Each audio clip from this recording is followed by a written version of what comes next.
4 jours ou 4 jours et demi, c'est la question du moment que beaucoup de communes se posent qui ont maintenant le choix, depuis la rentrée 2017, de revenir à la semaine des 4 jours avec le décret publié au journal officiel le 28 juin 2017 qui instaure cette dérogation sans abroger la réforme Payon mise en vigueur depuis 2013. Des semaines plus courtes, des journées plus longues, des enfants fatigués mais des économies à la clé, que faut-il faire ou penser? Salut à tous et à toutes, c'est Anto et on se retrouve pour une nouvelle vidéo.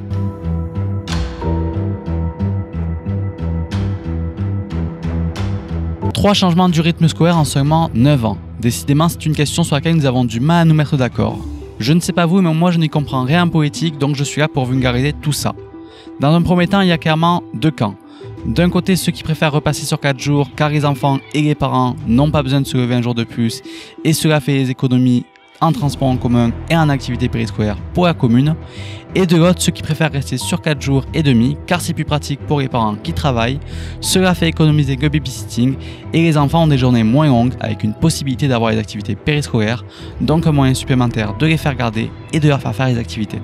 Un rapport de l'Inspection générale de l'éducation nationale daté de juin 2015 révèle que de très nombreux enseignants et directeurs indiquent une fatigue accrue des élèves, en particulier en fin de semaine, après la mise en place de la réforme. Je vous passe la partie politique de la chose sur qui a changé quoi, pourquoi et quand. On s'en fout et on est principalement là pour abréger l'info. Ça tombe bien, l'émission s'appelle En Bref. L'avantage et l'objectif du décret du 28 juin 2017 est de laisser le choix aux communes pour que ce soit plus simple et qu'il y ait moins de polémiques autour de ce sujet.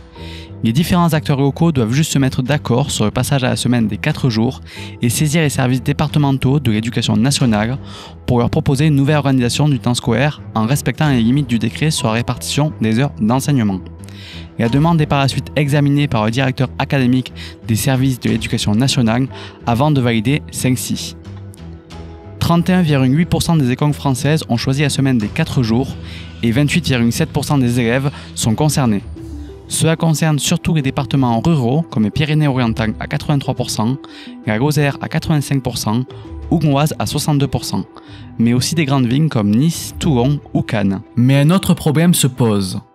L'aide financière instaurée à la suite de la réforme Payon en 2013 visant à pérenniser et développer les activités périscolaires pour la semaine à 4 jours et demi, qui était entre 50 et 90 € par élève et par an pour les communes, pourrait être réduite par Emmanuel Macron.